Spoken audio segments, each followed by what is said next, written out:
Allez, je vous prie de bien vouloir excuser le président. Il participera pas à notre conseil communautaire ce soir. Christophe va très bien, je vous rassure, il n'y a pas de souci. Mais il doit simplement avoir quelques examens complémentaires classiques. Vous savez qu'il a eu quelques soucis de santé il y a quelques jours. Et il n'a pas eu réellement le choix pour fixer le rendez-vous de cet examen complémentaire. Et puis vous savez que dans le domaine médical en ce moment, ben, quand on a un rendez-vous, vaut mieux le tenir que le reporter. Donc on aura tous une pensée pour lui dans, dans, dans, dans le cadre de ces examens de santé, en espérant que tout se passe bien et que qu'il puisse réintégrer, reprendre et présider le prochain conseil communautaire comme il se doit. Voilà. Alors je vous propose de commencer directement par l'appel.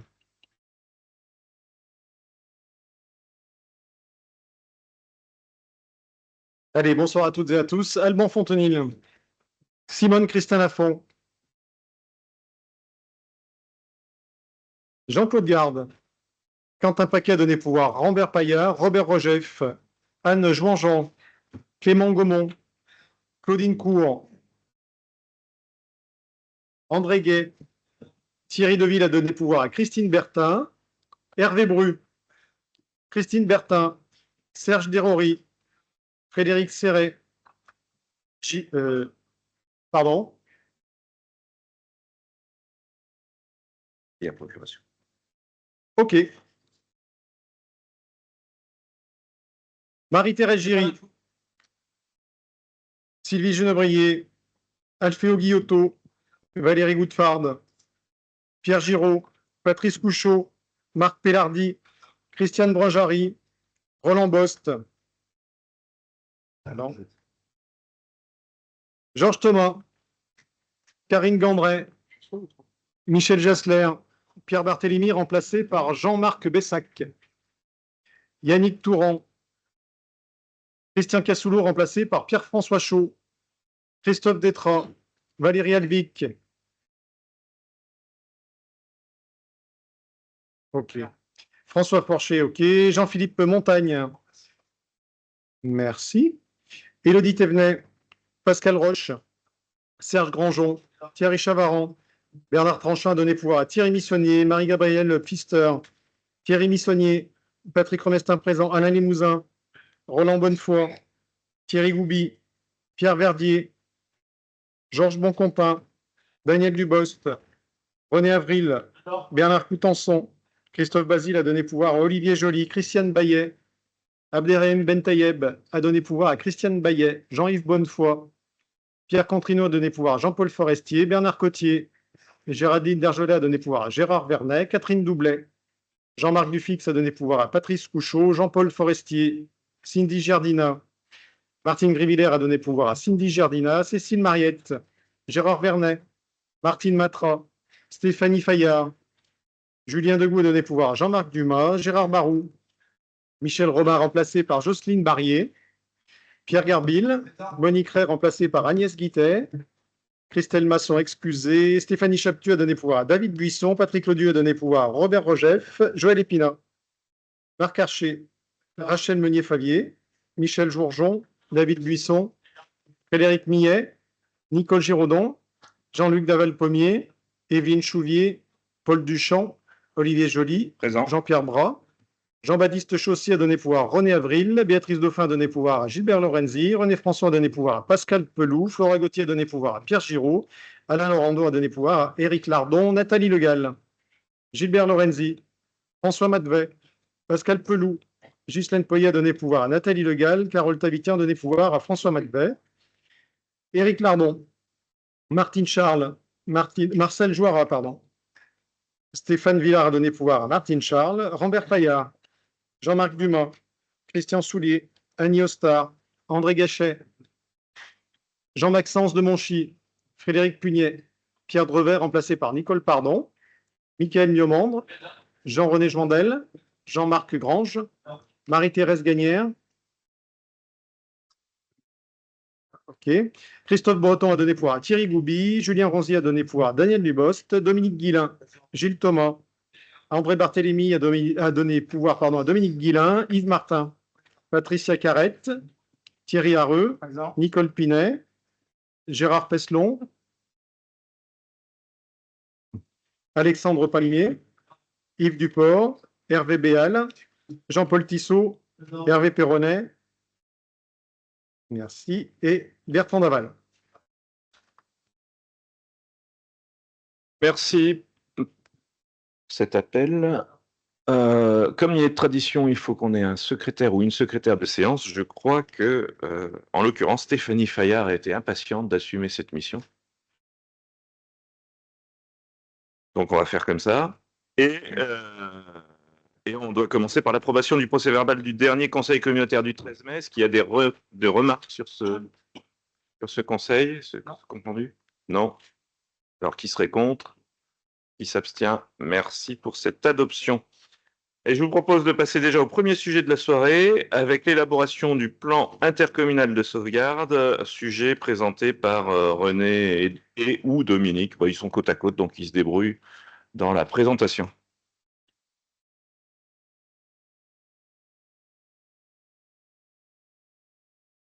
Bonsoir à tous et à toutes. Donc, nous avons un projet d'élaborer un plan intercommunal de sauvegarde.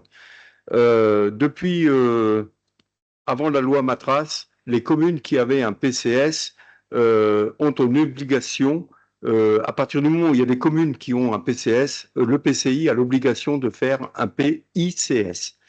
Donc, il y avait des communes qui l'avaient d'obligation, et puis il y avait des communes qui étaient engagées volontairement.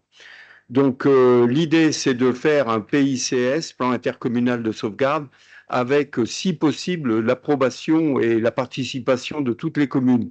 Compte tenu de l'évolution et de nos aléas climatiques et des intempéries, aussi bien feux de forêt, inondations et bien d'autres, c'est un souhait de notre PCI qui est le maximum de communes qui participent. Donc, afin de mutualiser les moyens pour combattre et intervenir auprès de nos administrés en cas d'intempéries ou de catastrophe.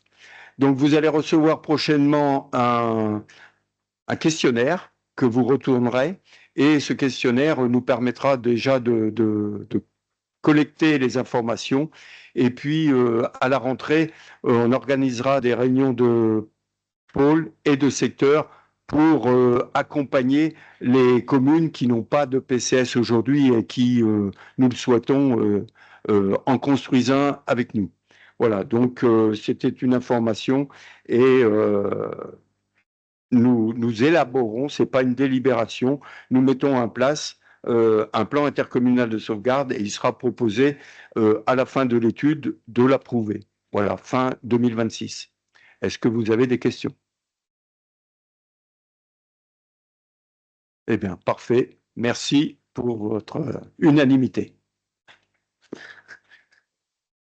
Il n'y a pas de vote, Il n'y a pas de vote, mais c'est une prise d'acte, il n'y a pas de vote. c'est une prise d'acte. Voilà. Mais tu peux être content d'avoir fait l'unanimité dans la non-pose de questions. Merci, Olivier. Le point suivant de l'ordre du jour me concerne directement. Il concerne le fonds de soutien aux communes avec l'attribution du fonds de concours dans le cadre du fonds de soutien qui a été mis en place. Le COPIL s'est réuni il y a quelques jours, a traité 37 dossiers qui ont été déposés par 23 communes différentes. 14 dossiers ont été étudiés sur l'enveloppe numéro 1, 19 sur l'enveloppe numéro 2 et 4 sur l'enveloppe numéro 3. Vous avez dans la note de synthèse qui vous a été transmise l'ensemble des dossiers qui ont été financés. À noter cette fois-ci que beaucoup de financements sont attribués sur des projets qui n'étaient pas du tout cofinancés. C'est-à-dire qu'on est les seuls à venir abonder ou aider plutôt. Vous avez également sur la fin de la note l'ensemble des fonds qui ont été attribués par ce COPIL, soit 108 230 €, 16 491 sur l'enveloppe numéro 1, 62 789 sur l'enveloppe numéro 2 et 28 950 sur l'enveloppe numéro 3. L'ensemble des trois enveloppes sont consommées à ce jour entre 76, 79 ou 83%. Il nous reste 913 000 euros de cagnotte à distribuer et je vous le rappelle, au mois de novembre, ce sera trop tard, puisque le temps de réunir le COPIL, d'étudier, de valider au dernier conseil de l'année. Donc, j'invite les quelques communes qui n'ont pas encore touché à leur enveloppe, qui sont au nombre de 4, de le faire rapidement, parce qu'il n'y aura pas de tour supplémentaire, où il n'y aura pas de déversement dans le prochain mandat. Y a-t-il des questions? Pas de questions. S'il n'y a pas de questions, on va passer au vote. Qui serait contre? Qui s'abstient? Merci pour ces communes. Je vous propose de passer au point numéro 3 de l'ordre du jour qui concerne les sujets du patrimoine. Je vais donner la parole à François Madvet concernant des autorisations à signer et modifications de marché sur un certain nombre de projets, et notamment pour le premier, celui de la création de l'ORE sur la commune de Servières.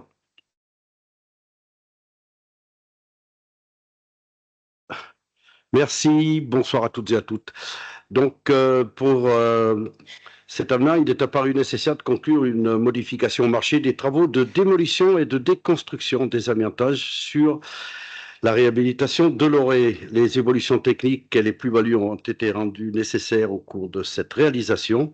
Donc, les travaux de démolition concernent la dépose d'une arcade de pierre qui était prévue initialement dans le lot 2 pour un montant de 400 € hors taxe, et un désamiantage qui concerne la dépose de faux plafonds amiantés qui ont été malheureusement non diagnostiqués. Bon, dans une réhabilitation, c'est pas ce qu'on trouve. Voilà, donc dans ce cadre, et conformément, le marché est inférieur à 15%, donc il passe de 8 200 € hors taxe à, oui, c'est ça, à 71 000. Ouais, 260, non, il passe de, ouais, mais s'établit à 8 200 €, enfin, oui, il passe à 71 000, pardon, 275,20 € hors taxe, donc ce qui a ce que vient de vous dire, une augmentation de 11,5% du marché. Est-ce que ça pose des questions? Pas de questions? Alors, on passe au vote. Qui est contre? Qui s'abstient? Merci pour cette... Ah, il y a une question. Abstention. C'est une abstention, pardon. T'as un problème de micro? Non, abstention. Ouais. Une abstention. Alors, le point suivant, François, concerne toujours une modification de marché, toujours sur l'Orée à Servières. Donc, tu reprends, ou tu gardes plutôt la parole. Merci. Donc, toujours à Servières, cette fois-ci, ça correspond à l'entreprise Brunel Entreprise. Donc, dans ce cadre, dans le cadre des travaux de démolition de la grange, les murs devaient rester conformément bâtis restants et ne présentaient pas une tenue suffisante pour faire ainsi la reprise, donc qui a été obligatoire avec l'avancement des travaux. Donc, Brunel a relevé des profondeurs de fondation qui ne correspondaient pas.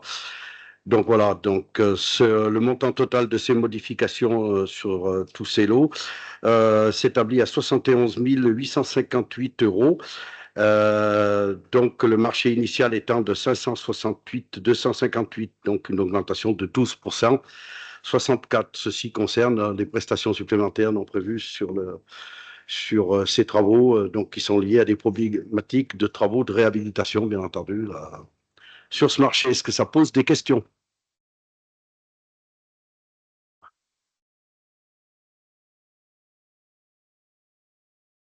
Oui, bonsoir tout le monde.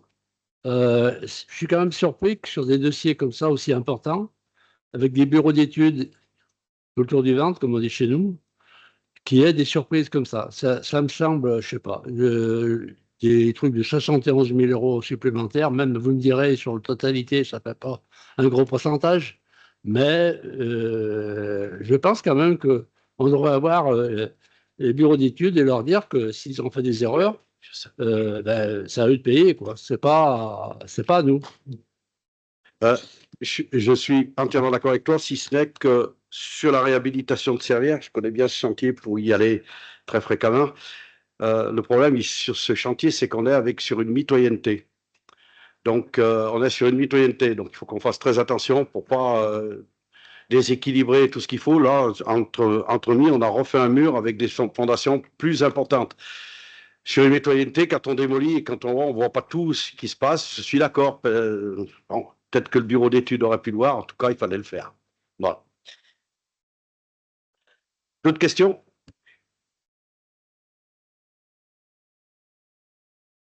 Oui, moi je suis entièrement d'accord avec le collègue. On est un peu surpris. Bon, on comprend qu'après une fois que les travaux sont partis, il faut les continuer.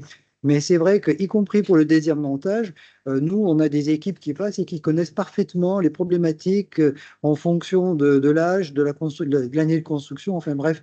Donc c'est déjà surprenant, bon, on accepte. Mais après, le problème de mitoyenneté, on l'a rencontré dans énormément de communes. Saint-Bonnet-Château, ailleurs, on a même vu, on ne peut même pas toucher un bâtiment parce qu'on sait que ça crée des lézards dans le bâtiment d'à côté. Donc, les bureaux d'études sont vraiment à même de prévoir les dégradations qu'il va y avoir après. Donc, on est obligé de continuer une fois que les travaux sont commencés. Mais quand même, ça pose beaucoup de questions, toutes ces augmentations qui coûtent à l'agglo quand même. Sur le désamiantage, je ferai juste une petite remarque sur le désamiantage. Quelquefois, lorsqu'on fait un curage, bon, l'amiante, elle n'est pas forcément partout où on aurait voulu qu'elle soit. Donc, je pose la même question. Oui, peut-être que le bureau d'études aurait pu le voir, mais sur le désamiantage, je ne suis pas sûr.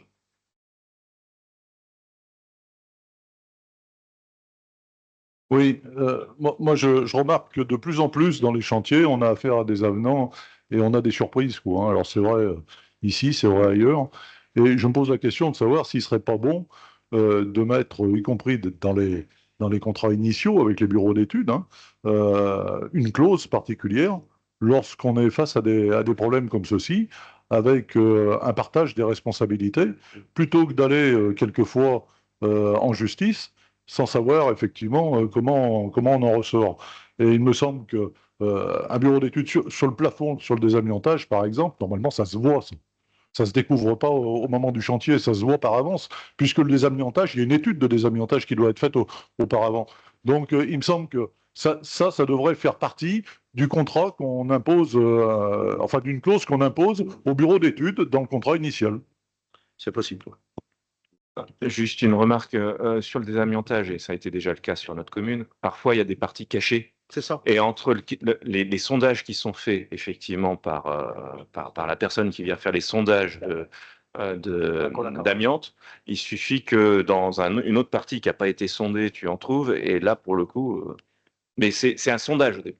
Mais attends, prochaine intervention, Alexandre Palmier.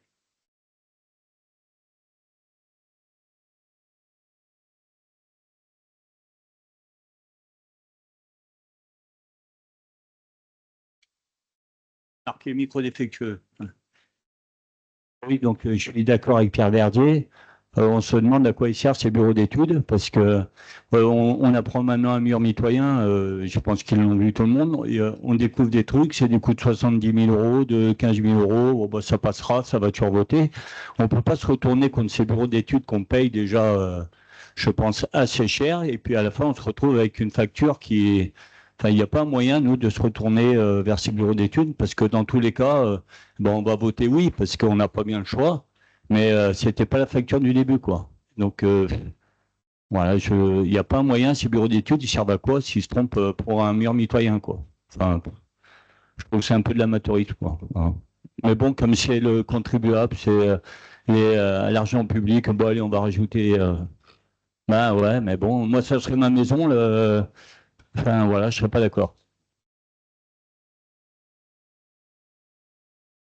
Oui, nous, on a eu le cas sur notre dernier chantier. Donc, à minima, c'est que le bureau d'études, il reste, je sais plus, souvent ils sont au pourcentage, ou l'architecte, il est resté au marché initial. On leur a pas versé le supplément qu'ils auraient dû avoir. On a payé les suppléments de travaux, mais eux, ils sont restés. Donc après, c'est leur boulot et ils assument, hein.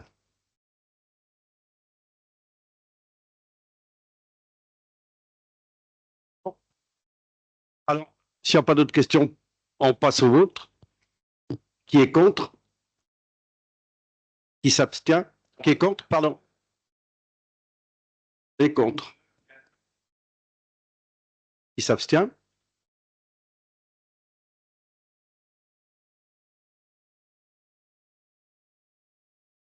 C'est noté. Allez, je vous propose de passer, mais c'est vrai que je comprends les remarques qui sont faites, mais il faut qu'on les intègre effectivement dans la constitution de l'appel d'offres. Le sujet suivant concerne aussi encore une modification de marché, cette fois-ci pour la piscine du Petit Bois. François. Allez, on continue. Donc, ça va être ma soirée. Il est apparu nécessaire, en effet, des évolutions techniques. Donc, c'était sur la pose de fourniture d'un isolant sur la face de la terrasse au niveau d'un corbeau de béton qui pourrait être susceptible de créer un pont thermique. Donc là, la modification de marché s'élève à 16 633,41 € hors taxe. Donc pareil, 15% du marché initial, puisque maintenant il s'établit à 129 704,19 € et ça entraîne une augmentation de 5,82 €. Alors là, par contre, je peux vous dire que ça sera pour celui qui a fait l'étude. Là, c'est moi qui en ai fait la remarque. Là. Bon, autant sur la réhabilitation, c'est pas toujours facile de regarder. Autant là, l'étude n'a pas été faite. Donc, on passe l'avenant, mais ça sera un moins sur le marché. Ça pose des questions. Excuse-moi François, mais tu as passé la délib 6 et non pas la délib 5. J'en ai sauté une. Donc, je reviendrai à l'autre après. Vous me l'avez déréglé avec vos questions. Alors, sur ce que je viens de vous dire, donc c'est une bonne nouvelle puisque ça sera pas pour ça sera pas pour nous, ça sera pour celui qui a fait l'étude. Est-ce que ça pose des questions? Non. Alors, attends, François, c'est sur la délib 6 que tu viens de présenter. Oui. On a sauté la 5. Donc, tu fais voter sur la 6 et on reviendra sur la 5. On reviendra sur la 5, c'est ce que j'ai dit. Alors, je recommence. Est-ce qu'il y a des questions? Non. Alors, on passe au vote. Qui est contre? Ah si, une question. La question, j'essaye de bien comprendre. Comme on me dit que ce ne sera pas nous qui payerons, mais quelqu'un d'autre, je ne comprends pas pourquoi. Mais ça sera moins à l'architecte sur la totalité de sa prestation. Cette prestation sera déduite. Donc là, on vote plus sur un côté, mais il faudrait qu'on vote moins de l'autre côté, si on était logique. Comment? Si on vote plus de ce côté et que ça sera neutre, il faut qu'on diminue la prestation de l'architecte. C'est ce qui va se faire, c'est ça? C'est ce qui va être fait. Ouais. On diminuera sur mais on n'a pas d'avenant sur le marché là à voter. Non, pas encore. Ok. Sur un mois, on ne fait pas d'avenant. Alors, je repasse. D'autres questions? Qui est contre? Qui s'abstient? Deux abstentions. 3. François, tu reprends pour la délibération 5 que tu avais sauté. J'avais sauté une, excusez-moi, mais on y vient quand même. Donc là, c'est sur l'éclairage, la modification de l'éclairage extérieur et intérieur. Donc, dans ce cadre, la commission d'appel d'offres a été, bien sûr, soumise. Donc, le montant de cette modification de marché s'élève à 9 052,80 € hors taxe. Donc, là, pareil, 15% donc, du montant initial du marché. Voilà, donc, et une augmentation de 5,29 sur des enfumages. Donc, je peux vous donner des questions sur quoi? Là, je crois que cet anneau, c'est la maîtrise d'ouvrage qui a demandé ça. Donc, c'est un avenant sur les phases de préparation des travaux de fourniture, oui, d'un chemin de câble PVC. Voilà. Est-ce que ça pose des questions? Là, c'est de la maîtrise d'ouvrage, nous, qui l'avons demandé. Pas de questions? Alors, on passe au vote. Qui est contre? Qui s'abstient? 3. Merci. Non, pas merci, François. Tu continues avec la fourrière animale et l'autorisation à signer la modification du contrat de concession de service public relative à la gestion de la fourrière animale. Bien, donc là, on va changer de sujet. C'est sur la fourrière animale. Donc, ce marché qui prendra suite, il n'a pas été attribué. Et donc, on est en période estivale et c'est pas propice à effectuer un changement de fonctionnement à égard à l'ensemble des intervenants de cette prestation, notamment les communes et leurs services d'astreinte. Donc, il est apparu nécessaire de conclure une modification. C'est ce qu'on fait au contrat de concession du service public sur la gestion de la fourrière animale. Donc, on prolonge de 2 mois, soit jusqu'au 31 octobre 2025, dans ce cadre et conformément à tous les articles que vous avez. Cette prestation a au taux de 10%, un marché initial de contrat, puisqu'elle s'établit à 30 000 € hors taxe. Je vous rappelle que le contrat initial était de 956 757 € hors taxe, donc une augmentation de 3%, pour continuer cette prestation sur 2 mois. Ça pose des questions.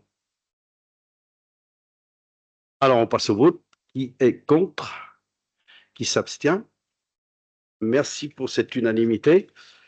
Alors, François, tu vas garder encore pour cette Continue. délibération, enfin cette présentation de rapport, plutôt, parce que c'est pas une délibération, le rapport d'activité 2024 de la concession de services publics de la fourrière animale. Merci. Donc oui, donc ça, le rapport d'activité, écoutez, vous l'avez eu en annexe. Donc les éléments significatifs pour 2024 sont 120 animaux accueillis, 76 chiens, bon, 4 chats, 38 animaux au total.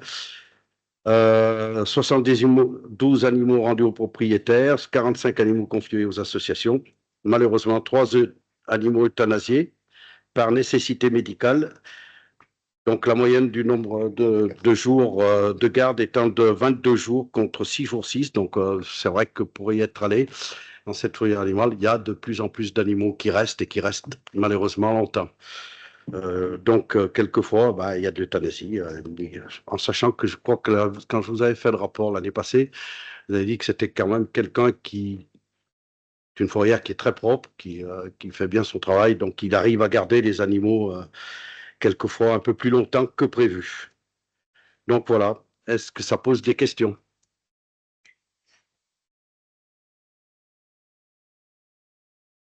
Oui, c'est pas une question, c'est une remarque, parce qu'en regardant le rapport, j'essaie de comprendre comment ça fonctionne et où on va par rapport à ça. Et ça me pose un certain nombre de cas de conscience par rapport au budget qu'on y passe et à la façon dont c'est géré. Je dis pas, je pense que le prestataire fait parfaitement le travail. C'est plus nos administrés qui sont pas à la hauteur de leurs responsabilités vis-à-vis de leurs animaux. Quand je vois qu'on a 60% de retour aux familles, bon, on peut le constater, on peut le dire que c'est dommage et que c'est triste, mais c'est comme ça.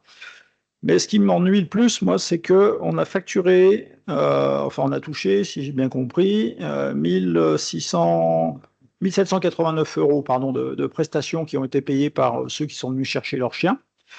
J'ai fait un petit calcul quand même, 120 animaux, il reste en moyenne 23 jours, donc j'ai pris la moyenne. Ça fait 2760 jours animaux de prestations, et ça veut dire qu'en gros, ils payent 1 euro, un peu plus d'1 euro par jour par rapport à ce que ça fait. Alors, tout le monde ne vient pas chercher son chien, donc j'amortis sur ceux qui ont payé, mais je trouve que c'est vraiment pas cher payer le service quand je vois le budget qu'on a sur les 7 années de 956 000 qu'on y met, et la part qui est payée par les administrés qui viennent chercher leurs chiens, leurs chats. Je trouve qu'il y a un décalage énorme. Moi, ma proposition, ça serait de dire il faut qu'on y réfléchisse et que ça soit plus pénalisant pour ceux qui viennent chercher leurs chiens et leurs chats. On voit bien que certains viennent même plus les chercher, parce que comme ça, ils s'en débarrassent tranquillement. Mais franchement, voilà, je voulais faire cette remarque. Ça me paraît inadmissible d'avoir cette attitude sur le territoire. Il faut qu'on trouve une formule. Moi, je dis toujours à M. David, quand il vient chercher, facturez-leur bien aussi le trajet, parce qu'il est pris en charge par la commune, mais n'oubliez pas de le facturer en plus, pour que ça leur fasse un bon coup de massue et qu'ils comprennent que il faut faire quelque chose avec leurs animaux, quoi. Voilà. C'est une bonne question, c'est quelque chose que nous avons touché du doigt dans le prochain, puisque nous allons renouveler, vous avez bien compris, la DSP, là, et c'est une bonne question, puisqu'on l'a vu que c'était vraiment pas cher payé, donc c'est quelque chose qu'on mettra forcément dans le nouveau contrat. Ouais. C'est qu'on mettra dans le nouveau contrat. Et le pire, c'est que des animaux sont pucés, donc on arrive à retrouver les propriétaires qui nous disent, mais moi je l'ai donné, il n'est plus à moi, c'est quelque chose d'incroyable. Incroyable. Mais ça a été touché du doigt lors de... On passe au vote. Non, une autre question. Une autre question. Attends. Monsieur Jean-Pierre. Oui, moi sur cette question, et j'ai eu l'occasion déjà d'évoquer ça sur la commune de Saint-Just-Saint-Rambert, mais je trouve qu'il y a vraiment un problème ubuesque sur cette question. On pénalise plus la personne dont le chien a fugué, qui vient chercher son chien, donc qui est responsable, que la personne qui l'abandonne. Puisque la personne qui l'abandonne, elle ne se voit rien réclamer. Et moi, ça me pose question. Alors, je suis d'accord pour qu'on essaye de trouver une autre solution, mais une solution qui pénalise ceux qui abandonnent leurs animaux. Oui. Parce que tous ceux qui ont un animal ont un jour ou l'autre été témoins d'une fugue de leur animal. Bon, il me semble, hein, ou alors vous avez des animaux élevés au doigt et à l'œil. Et je trouve que, effectivement, les tarifs sont assez prohibitifs quand même, selon l'endroit où on habite. Selon l'endroit où on habite. Donc, je pense qu'il faudrait effectivement travailler tranquillement sur une autre solution, mais qui vise plutôt à pénaliser les gens qui abandonnent et tout faire pour essayer de rechercher. Mais ça, effectivement, c'est dans l'éducatif qu'on tombe là. Hein. Mais quand même, il y a un vrai problème. Il y a un vrai problème, il faut qu'on travaille là-dessus, il me semble.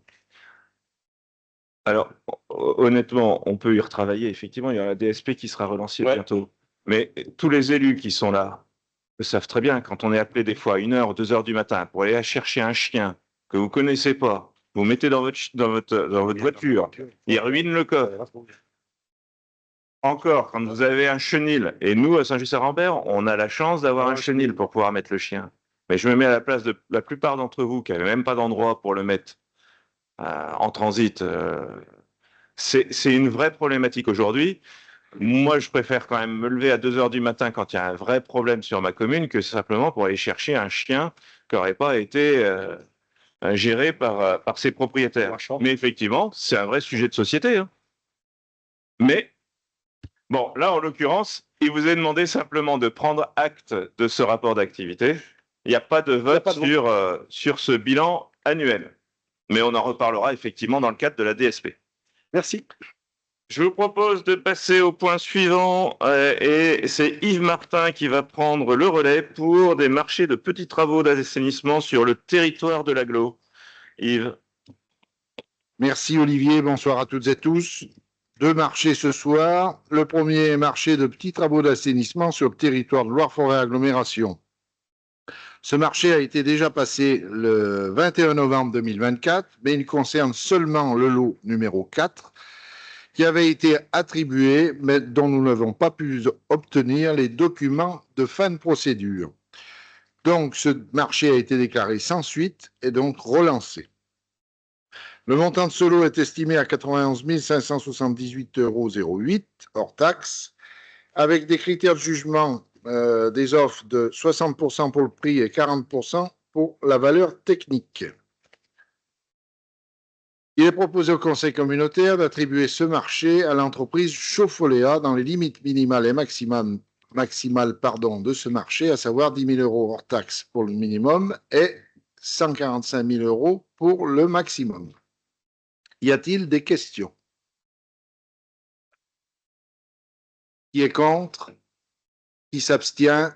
Je vous remercie pour l'unanimité. Deuxième marché, il s'agit du marché d'organisation et gestion des 2 accueils collectifs de mineurs extrascolaires communautaires situés sur les communes de Saint-Bonnet-le-Château et de Noir-Étable. Il s'agit d'un nouveau marché. Donc, le lot numéro 1 concerne l'accueil à Saint-Bonnet-le-Château et le lot numéro 2 concerne l'accueil à Noir-Étable.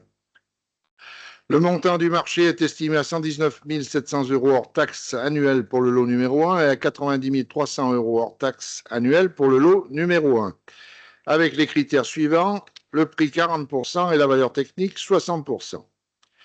Il vous est proposé d'attribuer le marché à l'entreprise Léo Lagrange Animation pour le lot numéro 1 pour 140 479 € hors taxe et pour le lot numéro 2 à la même entreprise, toujours Léo Lagrange, pour 107 037 € hors taxe. Y a-t-il des questions? Oui. Pierre Verdier. Oui, je suis surpris là aussi parce que là, il n'y a qu'une entreprise qui a répondu.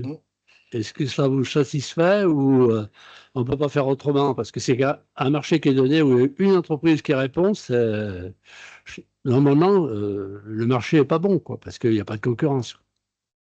Merci Pierre pour la pertinence de ta question, à savoir que 8 candidats, j'étais sûr que tu allais me la poser d'ailleurs, 8 candidats ont retiré le dossier, mais n'ont pas donné suite. Voilà, donc on avait quand même du monde qui était intéressé, mais qui ne sont pas allés au bout des choses. Donc on s'est retrouvé effectivement qu'avec Léo Lagrange, bon, qui œuvre déjà sur ce domaine. Donc voilà. Mais effectivement, on est un peu contraint. On est bien d'accord. Y a-t-il d'autres questions? Eh bien, nous passons au vote. Qui est contre? Qui s'abstient? Je vous remercie pour l'unanimité. Merci Yves. Nous allons passer au sujet de ressources humaines avec Patrick Remestin qui va nous présenter la modification du tableau des effectifs. Oui, tout d'abord, 2 suppressions, création de postes. Le premier concerne un poste de technicien en autosurveillance. Suite au travail qui a été mené concernant les grades plafonds en fonction des missions exercées, ce poste rentre dans le cadre d'emploi des techniciens en catégorie B. Donc, la proposition, c'est de supprimer le poste de catégorie C et de créer ce poste en catégorie B dans le cadre des techniciens territoriaux. Le deuxième poste de suppression-création, c'est un poste de secrétaire général de mairie qui concerne la commune de Châlin-le-Comtal, dont la secrétaire générale va partir à la retraite. Donc, la proposition, c'est de supprimer le poste de catégorie A et de le créer en catégorie B dans le cadre des rédacteurs territoriaux. Ensuite, on reste toujours dans le service commun de secrétariat de mairie, puisque c'est une création de poste de secrétaire général de mairie, puisque les communes de La Chamba, La Chambonnie et la Côte-Saint-Didier ont délibéré pour adhérer à ce service, et tout ça en mutualisant leur temps de travail à partir du 1er juillet. Pour 4 heures pour la Chamba, 12 heures pour la Chambonnie et 12 heures pour la Côte-Saint-Didier. Donc la proposition, c'est de créer un poste de secrétaire général de mairie ouvert dans le cadre d'emploi des rédacteurs territoriaux pour une quotité de travail de 28 heures. La même chose d'une création, là aussi pour le service commun de secrétariat général de mairie pour la commune de Saint-Jean-la-Vêtre, qui est elle aussi à délibérer pour entrer dans le service à compter du 1er septembre.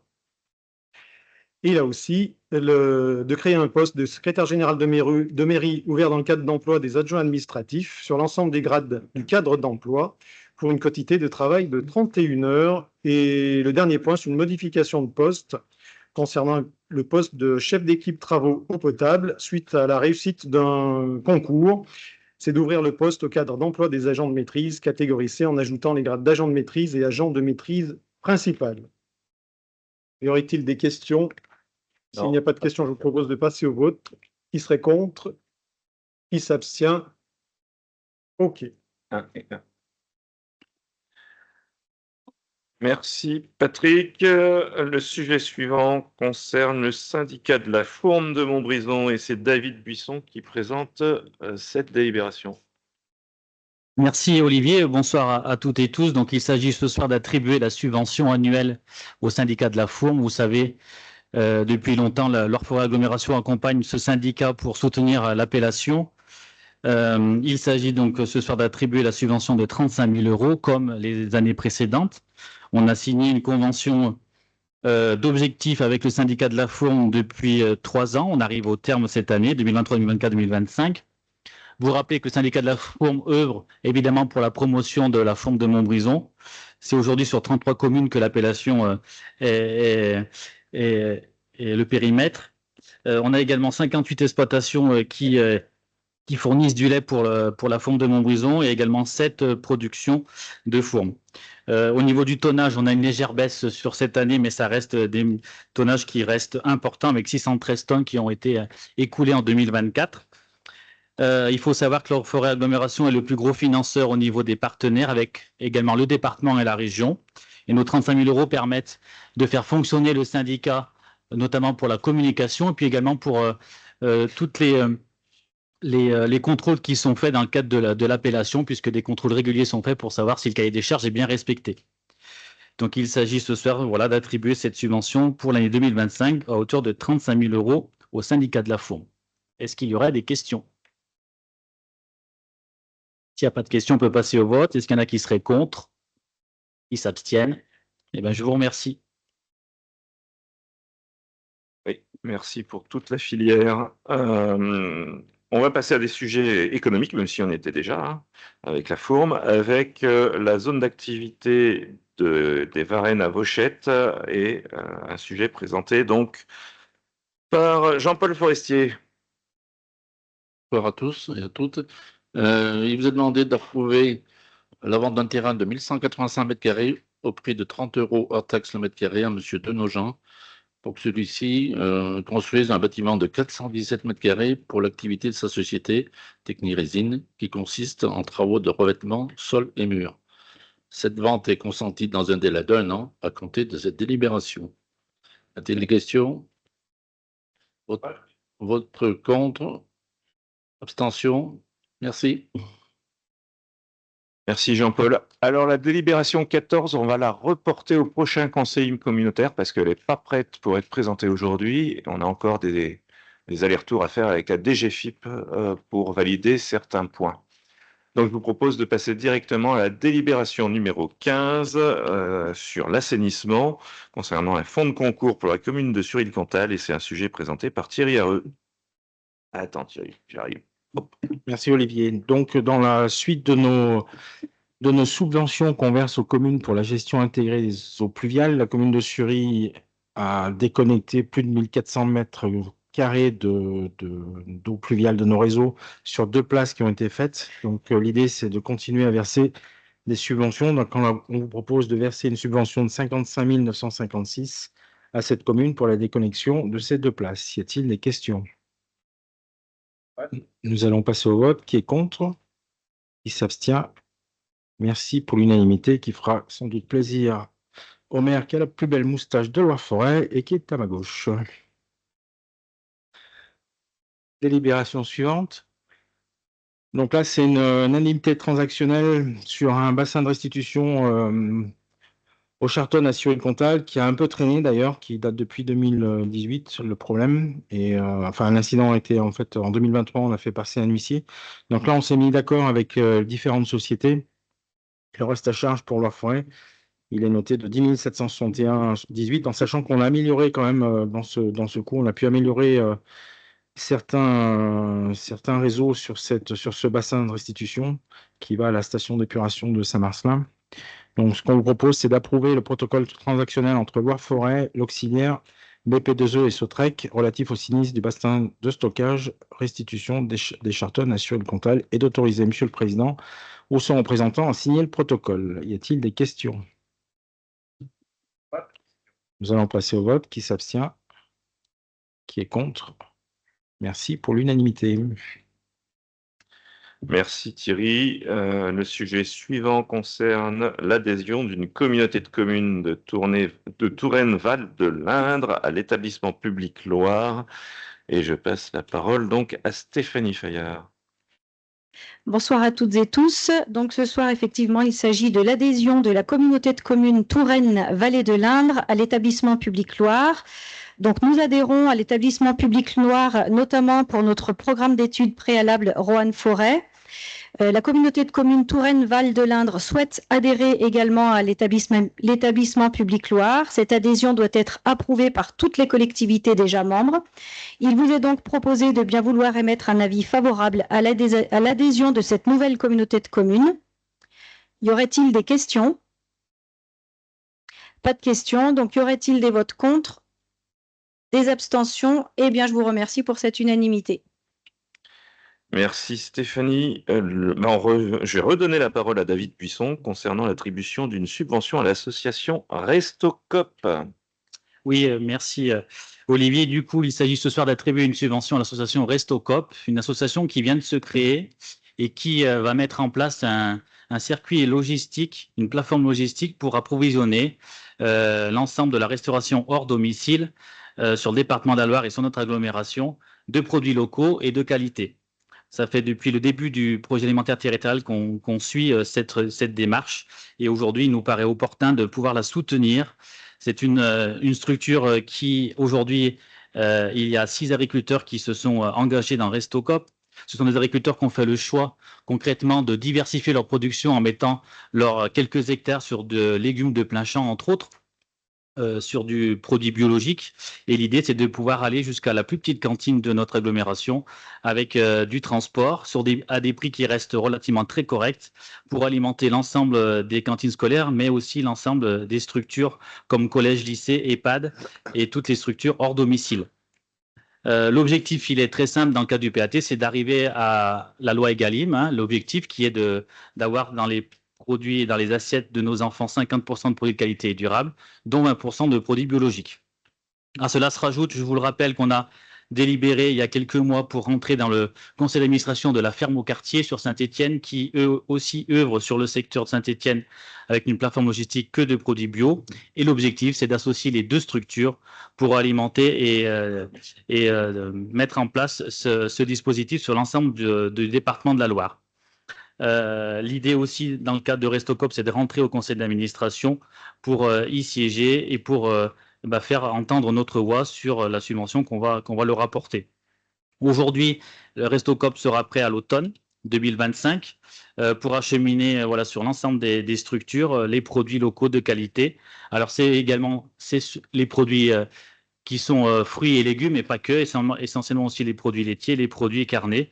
Donc, vous aurez un panel de produits disponibles pour vos cantines scolaires à des prix qui resteront très corrects avec la livraison comprise.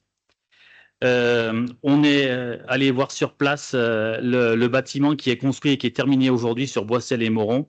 Ça sera un axe stratégique pour eux pour évidemment arriver à fournir et écouler l'ensemble de leurs marchandises. Une capacité de 2000 tonnes sur ce bâtiment qui est relativement imposant sur Boissel. Ils ont fait un test l'année dernière avec de la pomme de terre sur 500 tonnes et qu'ils ont écoulé relativement rapidement, notamment sur le Lyonnais. Mais l'objectif, c'est bien de rester dans le département de la Loire.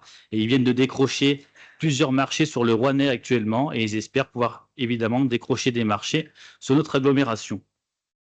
L'idée de ce soir, c'est d'accompagner ces structures au niveau de l'investissement, notamment sur l'investissement du matériel, l'unité de frigo et les balances, le camion frigo qui permettra d'acheminer les produits, chambre froide, les racks et transpalettes, pour un montant de 85 393 €. Le financement aujourd'hui est complètement trouvé pour cette structure avec un autofinancement, avec du fonds Avenir Bio, Loire Forêt Agglomération pour 30 000 € et Forest qui accompagnerait à hauteur de 10 000 €. Je suis convaincu, on en a discuté à plusieurs reprises au niveau du comité de pilotage de cette structure qu'on a rencontré à plusieurs reprises aujourd'hui. C'est la meilleure solution qu'on ait sur le territoire pour arriver à faire entrer le plus possible de produits locaux de qualité et du produit bio. On a une prochaine réunion de travail le 4 juillet avec les deux structures, la ferme au quartier et Restocop. Ils sont prêts à travailler ensemble, ce qui n'était pas forcément plutôt gagné à la base, puisqu'ils avaient plutôt tendance à dire qu'ils étaient concurrents, mais on a réussi, nous, l'agglomération, à leur faire comprendre qu'ils avaient un intérêt ensemble. Voilà, je ne sais pas si ça suscite des questions.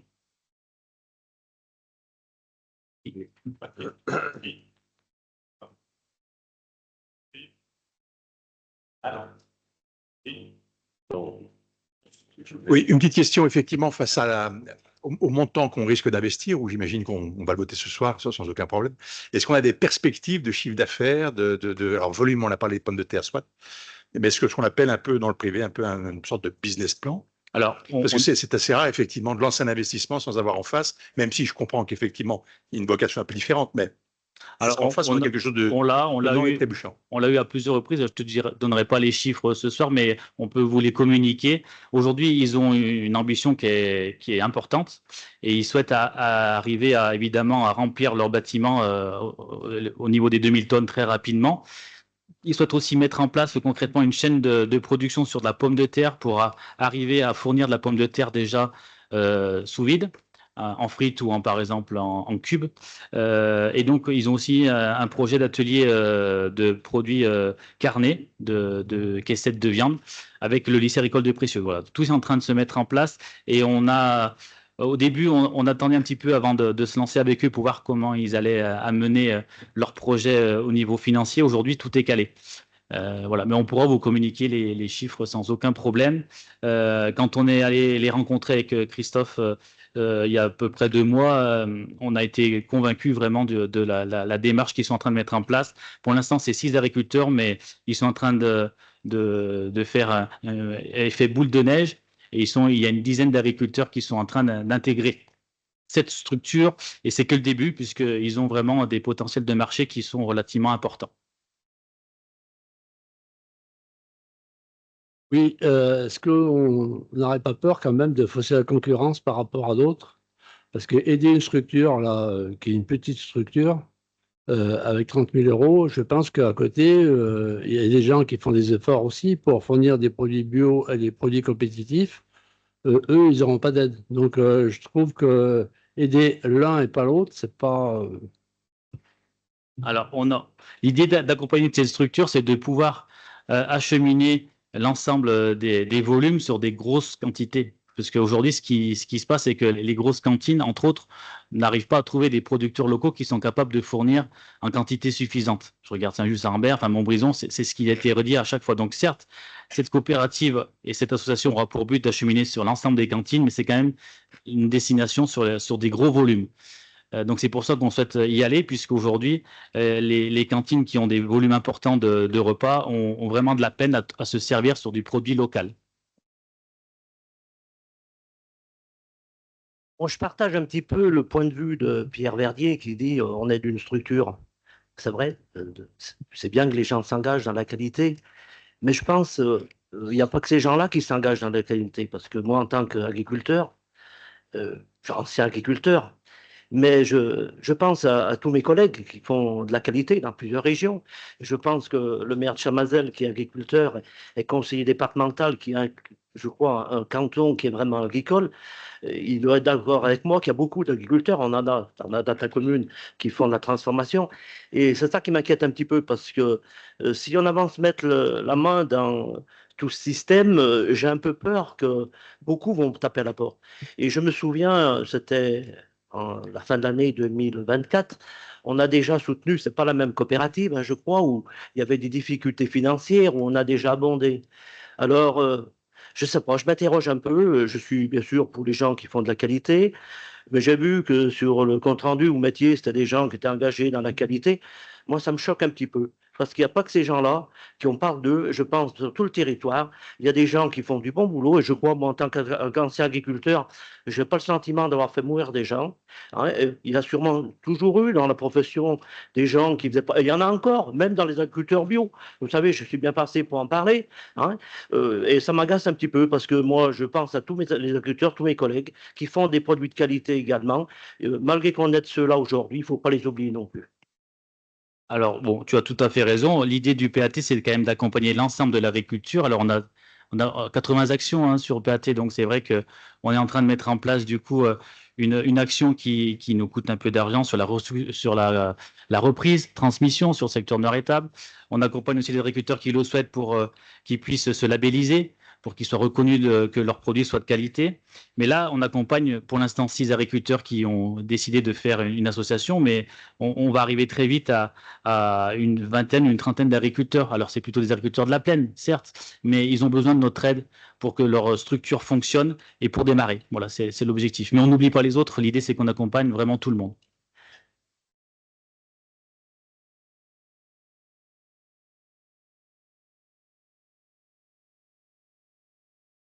Oui, juste, moi, je voudrais intervenir. Bon, moi, je suis relativement d'accord. Enfin, je suis d'accord avec la démarche. C'est pas le problème, mais il faudra être attentif quand même, parce que tu disais que l'objectif, c'est d'alimenter les gros points, hein, Et notamment, petits. et notamment, c'était les gros demandeurs que risque d'être, par exemple, la cuisine Saint-Just-Saint-Rambert. Je rappelle quand même qu'il y a des marchés aussi qui sont tenus aujourd'hui par des structures. Et je pense par exemple à Oasis, hein, qui sont des structures un peu particulières, qui ont en plus de la volonté de faire du bio, ils ont aussi la mission d'insérer, une mission d'insertion. Et je crois qu'il ne faudrait pas que ça vienne en concurrence, là.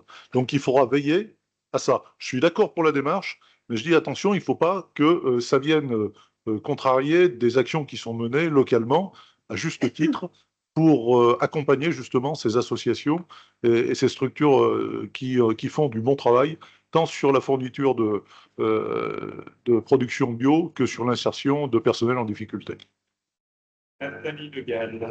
Oui, bonjour. Donc, moi, je fais partie de l'équipe du COPID pour le PAT. Ça a été vraiment une démarche de se dire comment on va arriver à réaliser les 50% de produits valorisés et dont 20% de bio en restant local.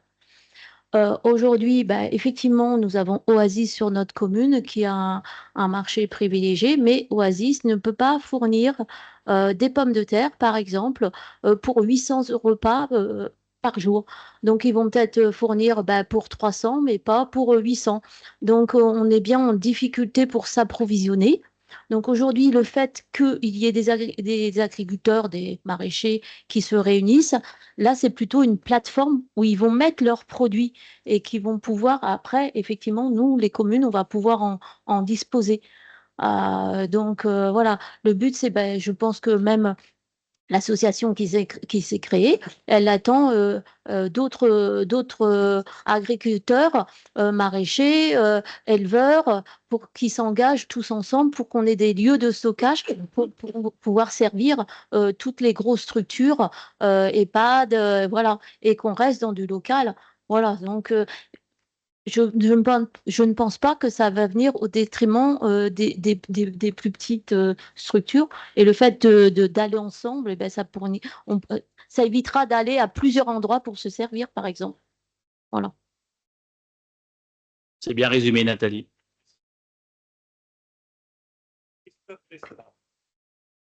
Est-ce qu'il est possible de connaître le nom des agriculteurs ou des GAEC, des CIS et les communes où ils exercent? Alors, je ne les ai pas en tête, les 6, mais oui, on peut communiquer. Par exemple, il y a M. Claire, hein, qui doit être sur Sainte-Foy, à Supplice. Il y a M. Grange qui est sur Boisset. Et les 4 autres sont sur l'ensemble de notre territoire. Ils ne sont que sur l'agglomération de leur forêt. Mais sans souci, on communiquera les noms. Bien, on peut passer au vote. Alors, qui serait contre pour cette subvention d'aide de 30 000 €? Une. Qui s'abstient? 5. Je vous remercie. Après avoir consommé, on va passer aux déchets avec Pierre Giraud sur la filière à responsabilité élargie du producteur. Oui, merci Olivier. Bonsoir à toutes et à tous. Donc, deux points, mais une seule délibération sur le point 19. Effectivement, ça concerne les filières à responsabilité élargie, plus communément appelées REP, vous en avez entendu parler, et là, tout particulièrement sur ce qui concerne les articles de bricolage et de jardinage. Donc, nous avions déjà signé un contrat, une convention avec un éco-organisme, mais en 2024, un nouvel agrément a été donné à la société Valobat. Donc, il nous est proposé et demandé de changer la structure avec qui on va conventionner pour approuver un contrat type avec Écomaison d'une part pour une partie et avec Valobat. Donc, à part le nom de l'éco-organisme, toutes les conditions qui étaient en place restent bien entendu d'actualité. Est-ce qu'il y a des questions? Pas de questions. Donc, on va passer au vote. Est-ce qu'il y aurait des votes contre cette adhésion? Des abstentions? Merci. Donc, je vais garder le micro. Et là, pareil, un rapport d'activité, annuel d'activité pour l'année 2024. Donc, il ne fera pas l'objet d'un vote, mais d'une présentation. Donc, déjà, dans ce rapport annuel qui va être disponible sur le site, il y a 80 pages, donc je pense que je ne vais pas vous les énumérer et rentrer dans les tableaux. Ce qu'il faut savoir, c'est que la commission consultative des services publics a été convoqué le 12 juin 2025 et a acté du rapport avec des questions et des précisions le moment venu dans cette réunion. Donc, s'il y a quelques points à retenir sur 2024, c'est des actions conduites en termes de prévention.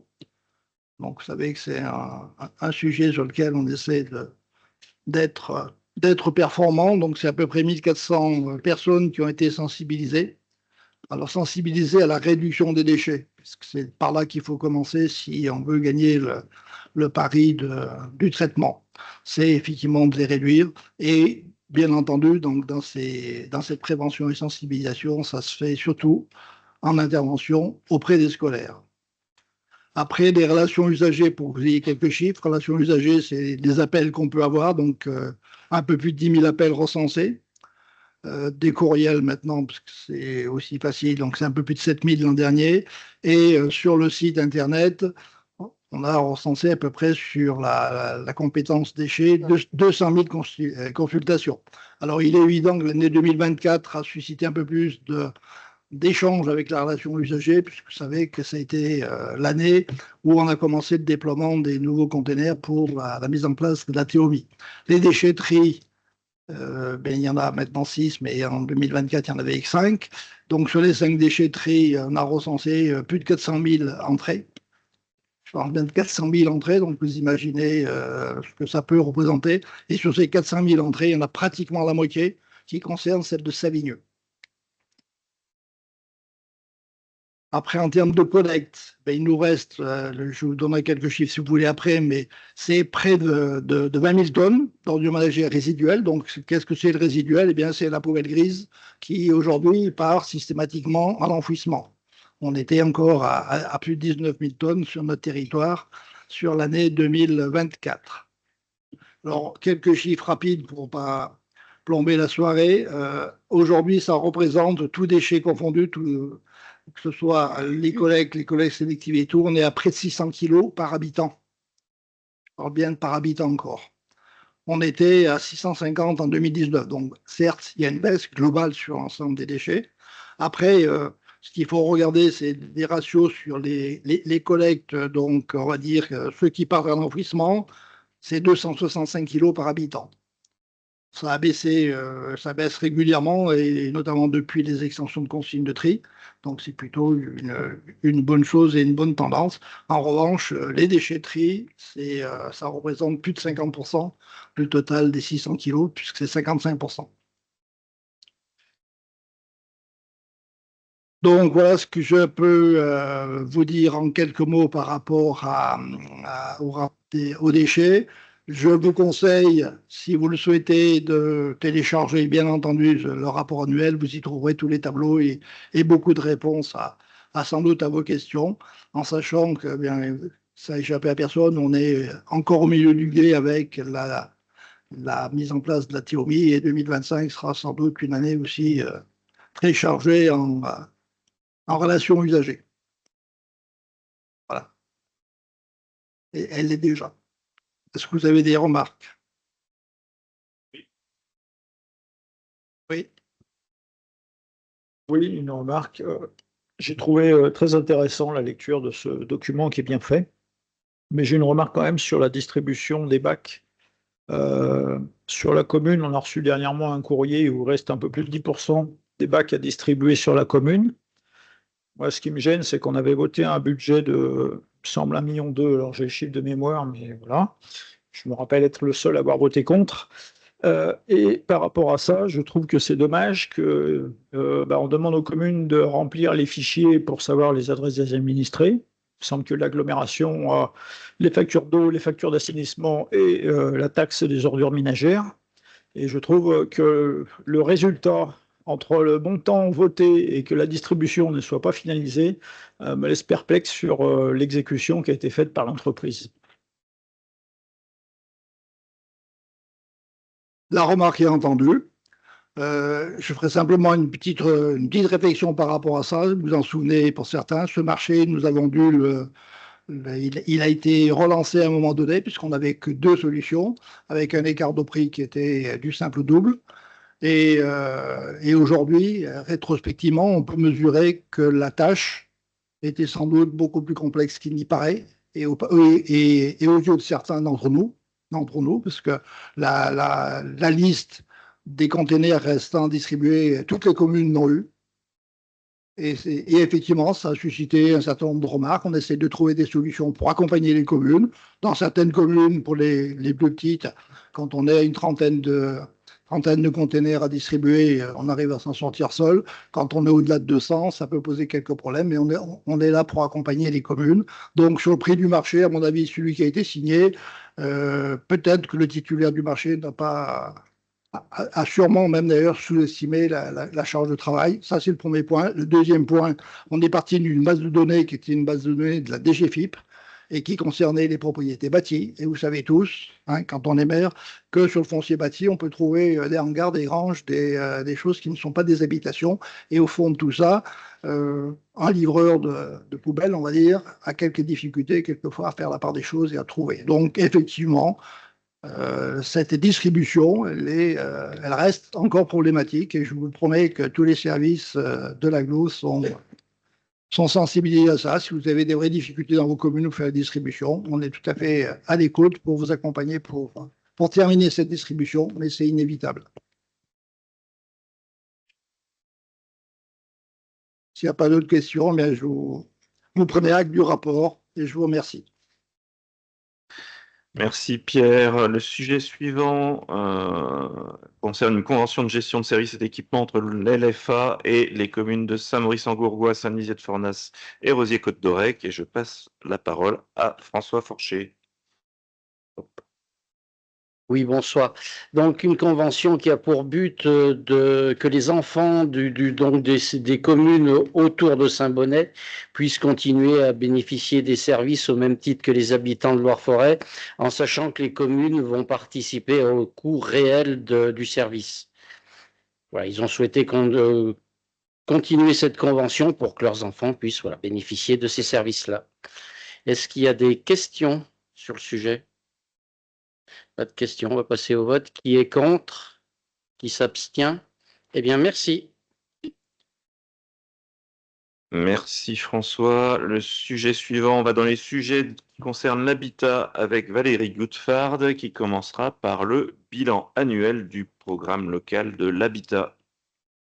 Merci Olivier, bonsoir à tous. Donc effectivement, comme chaque année, on doit vous présenter le bilan annuel du PLH et donc c'est l'année 5. Donc le programme, notre PLH avait été approuvé en janvier 2020 pour une durée de 6 ans et il prévoit un investissement de 12 millions d'euros pour répondre aux besoins de logement et d'hébergement sur l'ensemble de notre intercommunalité. Le bilan annuel est établi sur la période d'avril 2024 à avril 2025. Il est constitué en 2 parties. La première partie est consacrée aux chiffres clés de l'Observatoire de l'habitat et du foncier et la seconde partie dresse le bilan pour chacune des 21 actions du programme. Les actions dites support qui correspondent à l'animation et l'évaluation du programme ainsi qu'aux actions de revitalisation des centres-bourgs. C'est le service que pilote brillamment notre Claudine Cour. Donc, c'est poursuite du travail engagé sur les communes de Bonson, Saint-Didier-sous-Rochefort, qui est devenue la Côte Saint-Didier, Verrières-en-Forêt, Husson, et en démarrage d'un accompagnement de la belle commune de Montarcher, avec l'appui du service des projets urbains. On fait le suivi du dispositif Petite Ville de demain sur les 4 communes, la participation au dispositif Action Cœur de Ville, la poursuite de l'étude préopérationnelle pour la mise en place d'une opération programmée d'amélioration de l'habitat en renouvellement urbain multisite sur les 4 communes PVD et le lancement d'une étude opérationnelle de montage d'opération. L'action 2 à destination des communes et des partenaires.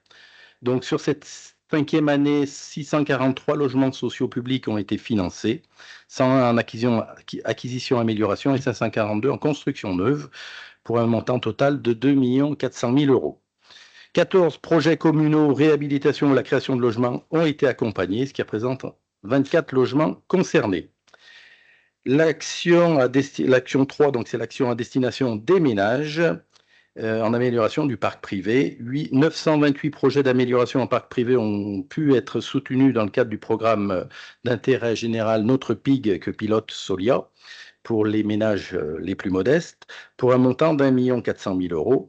Sur la même période, 1127 dossiers ont pu bénéficier de du bonus performance énergétique pour un montant d'1 800 000 euros. Et depuis le mois de mars, une aide spécifique pour des travaux de logement en copropriété privée a été mise en place. Donc, au terme de cette 5e année, le bilan financier global de notre PLH, il avère qu'on a consommé 59% des 12 565 000, ce qui représente 7,3 millions.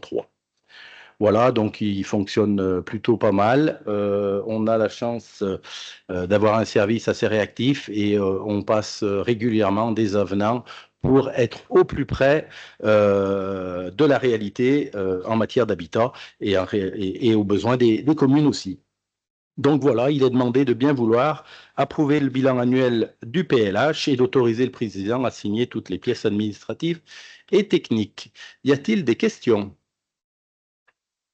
Pas de questions. Y a-t-il des votes contre, des abstentions?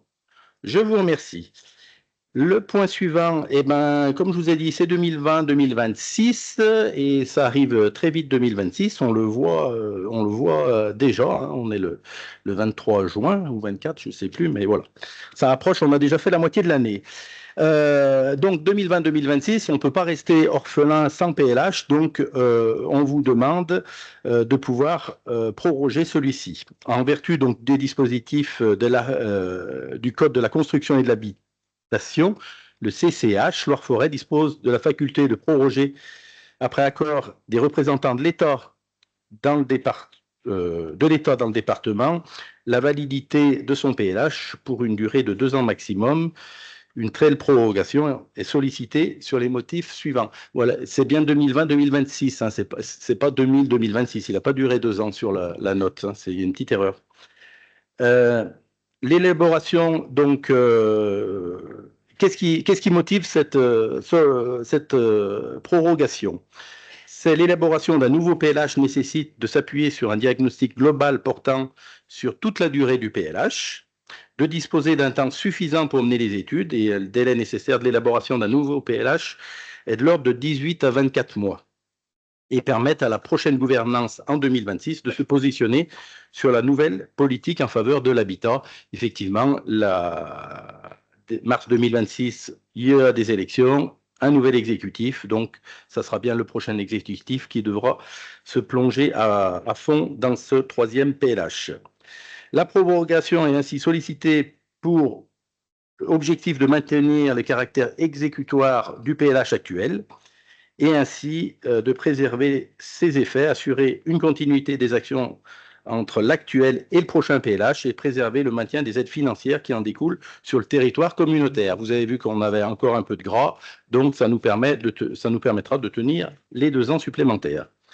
Donc, il est proposé au Conseil de bien vouloir solliciter l'avis du préfet de la Loire quant à la prorogation de l'actuel PLH pour une durée d'1 an renouvelable tacitement d'1 an supplémentaire et d'autoriser le président à signer tous les documents. Idem, y a-t-il des questions? Pas de questions? Même Pierre Verdier? Non. Pour faire de la gymnastique, il fait un peu sa rééducation. Je ne veux pas le provoquer. Des votes contre, des abstentions, je vous remercie.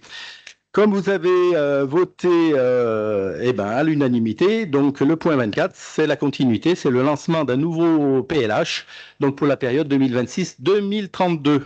Le nouveau PLH sera élaboré conformément aux articles, donc toujours du Code de la construction et de l'habitation, qui précisent les objectifs et le contenu du PLH.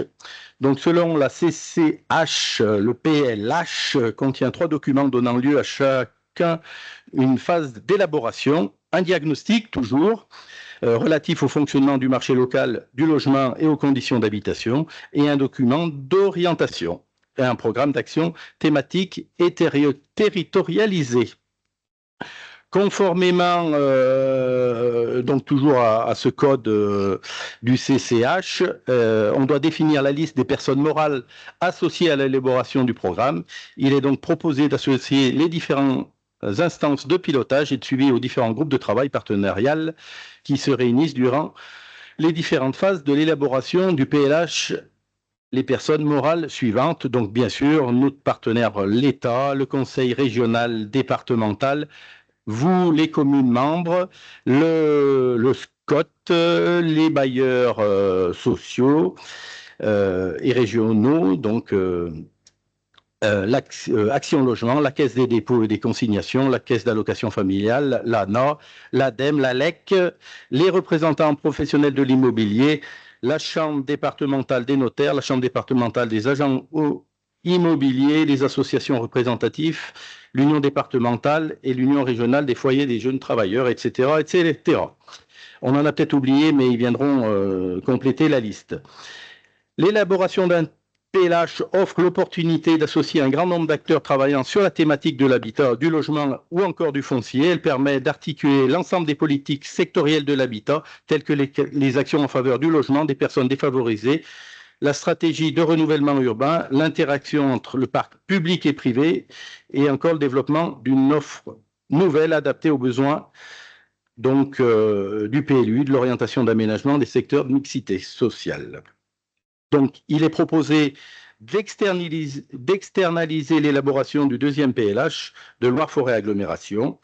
Et à l'issue de ce travail, le projet PLEH sera soumis à consultation, avis de délibération des partenaires, voilà, comme toutes les procédures que vous connaissez tous, sur une durée voilà, de 6 mois. Et ce dernier devrait être opérationnel, voilà, août 2027 ou janvier 2028 pour ce troisième PLH, Loire-Forêt Agglomération. Donc, voilà. Il est proposé au Conseil donc d'engager la procédure d'élaboration de ce nouveau PLH, de solliciter le préfet pour la définition conjointe des modalités et d'autoriser toujours le président à signer toutes les pièces si référentes. Y a-t-il des questions? Y a-t-il des votes contre? Daniel Dubos? Non? Ah non, tu te grattes. Y a-t-il des abstentions? Pas d'abstention. Je vous remercie. Faudrait m'amener à boire, là, parce que je ne peux pas tenir. Le 25, c'est la convention financière 2025-2026 pour le fonctionnement de l'Agence d'information sur le logement Loire Habitat, qui est la DIL 42-43.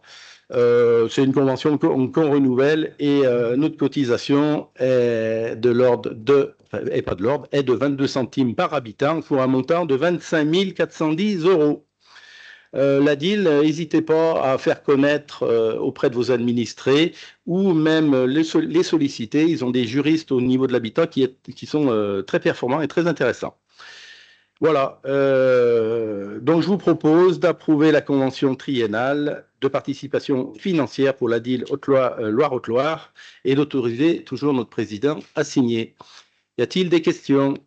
Pas de questions, pas de vote contre, pas d'abstention, je vous remercie. Et puis le 26, c'est le fonds de concours aux communes dans le cadre de nos PLH et les subventions qu'on attribue à nos communes, voilà, suite aux modifications de règlement. Donc, au titre de la fiche action 6, aide aux acteurs publics dans la reconquête du parc existant, aujourd'hui, les communes de Marcoux et Chenareille nous ont sollicité pour des projets de rénovation et de réhabilitation de logements communaux. Le versement de subventions au titre de notre PLH prendra une forme de fonds de concours et fera l'objet d'une convention précisant les conditions de son versement. On a déjà versé des subventions pour des communes, mais le service juridique nous a demandé d'établir des conventions entre les deux parties pour être plus en conformité. Donc, le premier à ouvrir le bal, c'est la commune de Marcoux, parce que ils ont des sacrés projets, réhabilitation de 3 logements communaux pour un montant de 249 100 € et le PLH pourrait leur attribuer 50 510 € sous réserve de l'obtention d'un conventionnement par l'État des 3 logements. Et la commune de Chenareille, pareil, c'est pour la création, alors là c'était pour la rénovation, et là c'est pour la création d'un logement et la rénovation énergétique thermique de 2 autres logements communaux situés dans le bâtiment de la mairie pour un montant de 93 000 € et le PLH pourrait leur accorder une subvention de 31 679 €. Voilà, donc je vous demande d'approuver les fonds de concours à la commune de Chenareille et de Marcoux, et d'autoriser le président à signer toutes ces conventions. Voilà. Y a-t-il... Pierre Verdier. Ah non. Voilà, je vois que monsieur, notre conseiller délégué, je pense, M. Goodfarm, il jubile quand il parle de Marcoux. Ça ne me choque pas. D'ailleurs, sur ce vote-là, je m'abstiendrai. Je pense que cette subvention, nous, on en a besoin pour pouvoir pratiquer des loyers modérés, parce que c'est pour permettre à des ménages qui sont en difficulté ou des gens qui n'ont pas trop de revenus de pouvoir aller dans ces logements. Donc, on aura 3 logements et on serait très heureux que le PLH nous aide. Voilà, je vous remercie, M. Boulpert, pour vos explications. Merci. Merci Pierre, je jubile pas, je te titille, qui aime bien châtie bien simplement, et voilà, c'est bien le but de Loire-Forêt et du PLH d'aider tous les logements, qui soient communaux ou via les bailleurs, et on sait très bien que dans des communes un peu plus lointaines, les bailleurs n'y vont pas. Dans nos communes, on a tous la cure, les bâtiments de l'école à rénover, donc ça rentre pleinement dans notre compétence habitat. Donc on est ravis de pouvoir attribuer ces subventions à toutes les communes, et pas exclusivement à Marcoux, dont le maire est le plus grand ambassadeur de Loire-Forêt Agglomération, on le sait très bien. Est-ce que j'ai fait voter? J'ai fait voter. Y a-t-il des abstentions à part Pierre Verdier? Merci. Des votes contre? Eh bien, écoutez, je vous remercie et je rends l'antenne. Merci Valérie. Oh, rendre l'antenne, c'était au siècle dernier, ça. C'était Léon Zitrone. Allez, on va finir avec des sujets tourisme, s'il vous plaît. Je sais bien que ça commence à faire un peu chaud dans la salle, mais plus vite on aura fini, plus vite on pourra se rafraîchir. Et je passe la parole donc à Robert Regeff pour le rapport d'activité de l'Office de tourisme. Merci Olivier. Bonsoir à tous, chers collègues. Donc, passer après tous ces brillants orateurs, pour faire court, ça va être terrible. Bref, je dois porter à votre connaissance donc les éléments les plus importants, les plus significatifs du rapport d'activité de l'Office du tourisme 2024. Donc, tout le monde a parcouru la note de synthèse, et c'était 23 pages. Je vais essayer de les résumer. Au niveau de l'accueil du public, on a accueilli dans les bureaux d'information presque 27 000 personnes. Voilà, en général, ce sont des gens qui sont du secteur de la région. Le BIT mobile a fait acte de 102 jours de présence sur le terrain. Il a enregistré 4110 visiteurs. On a eu des demandes souvent d'étrangers, des Allemands, des Anglais, des Hollandais. Au niveau de la billetterie, nous avons vendu presque 30 000 billets pour un chiffre d'affaires de 352 000 euros. 58 partenaires nous ont confié leur billetterie. Au niveau de la boutique, on a presque 7 000 produits à vendre. Là, on a une légère baisse de 7%, mais le chiffre d'affaires est quand même en légère progression de 50 240 euros. Les visites guidées, c'est toujours notre pépite, ça marche très bien en accord avec le pays d'art et d'histoire et le service commun. Donc, on a eu presque 6200, même exactement 6225 visiteurs.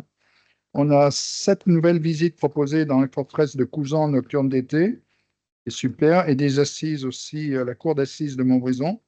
Le top 5, comme d'habitude, c'est Montbrison, Centrale de Grandjean, forteresse de Cousan, Château des Salois et Poudlard d'Amphorin, Montverdun. Nos actions de communication et de promotion se résument ici. Sur notre site internet, on a une progression de 15% de nos visiteurs. On a presque 480 000 pages qui ont été vues. Les pages les plus vues, c'est comme d'habitude la page d'accueil, les agendas, les webcams pour les stations, la randonnée, puisqu'on a un pays de randonnée. Et la provenance des internautes, c'est souvent Paris, Lyon, Montbrison et Saint-Étienne et Grenoble. Les réseaux sociaux sont toujours aussi présents, puisqu'on a plus de 7 millions d'impressions sur Facebook. Voilà, en hausse. Instagram, presque 900 000 impressions également.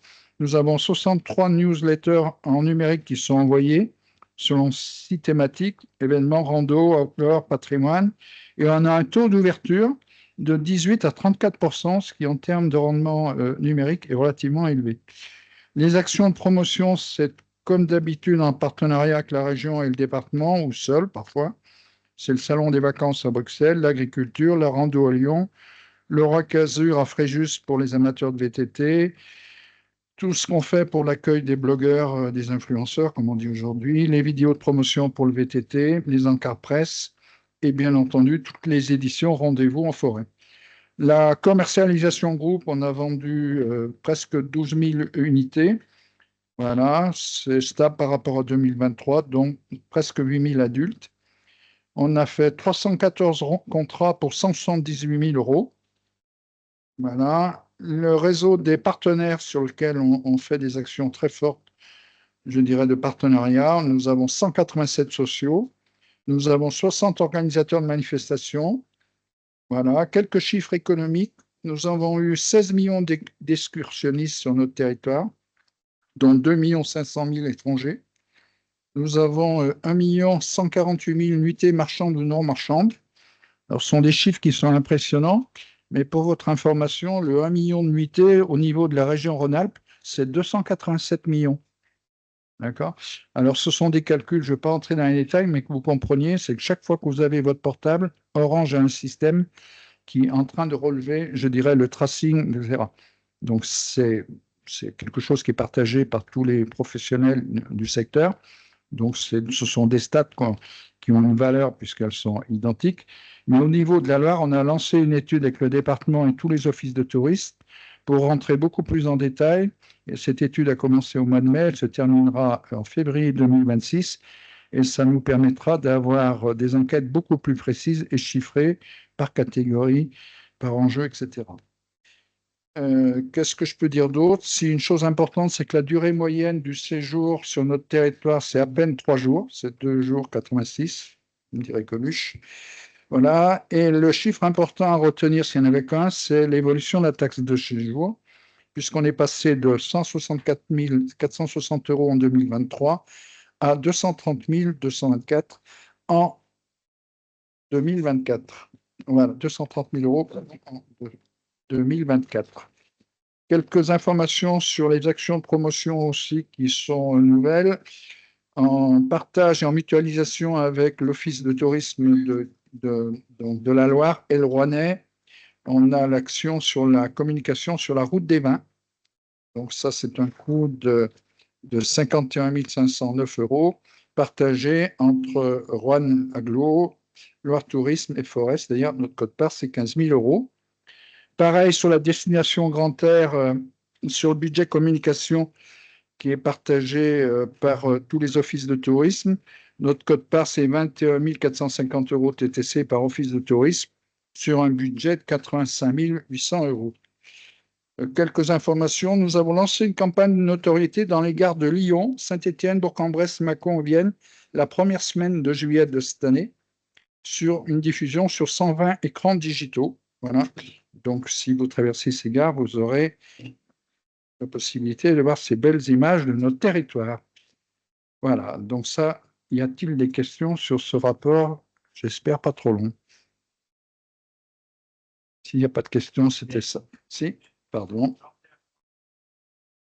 Une question par rapport, enfin sur le rapport exactement, mais c'est sur l'outil de l'Office de tourisme. On a tous vu l'officialisation du rapprochement des offices de tourisme de LFA et de Forêt-Est. Alors, la question m'a peut-être échappé, hein, mais j'ai pas eu le sentiment qu'on ait eu vraiment une information là-dessus. Et j'aimerais savoir ce qu'on attend exactement et quelles sont les conséquences qu'il va y avoir sur ce rapprochement qui se veut une mutualisation. Est-ce qu'il va y avoir des effets sur l'implantation des offices actuels? Est-ce qu'il y a des actions? Alors, il y a certainement une bonne raison, il y a certainement une raison d'efficacité recherchée, mais je pense que ça soulève un certain nombre de questions et je n'ai pas eu le sentiment qu'on ait eu vraiment une présentation sur ce dossier-là.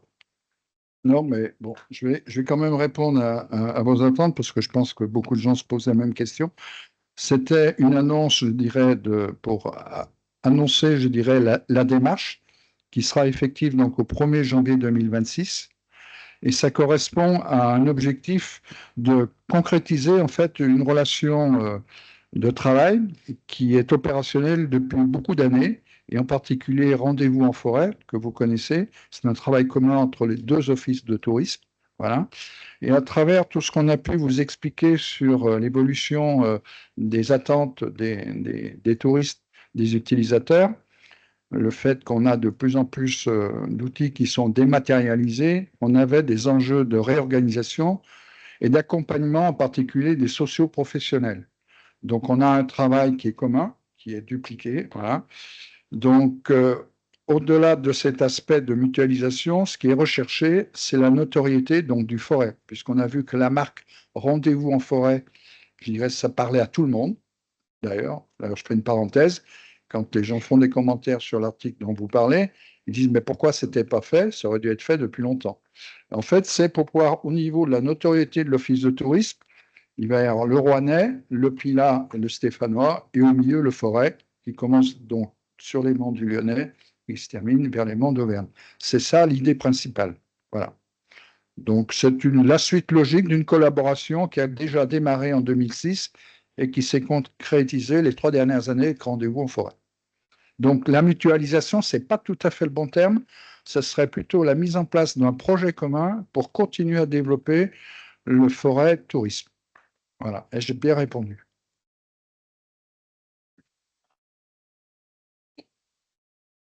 Oui, la réponse, OK. Mais enfin, ça ne répond pas à une question. Est-ce qu'il va y avoir des conséquences sur les implantations actuelles? Parce que la mutualisation, effectivement, c'est quelque chose qui peut s'entendre dans le cadre des structures actuelles.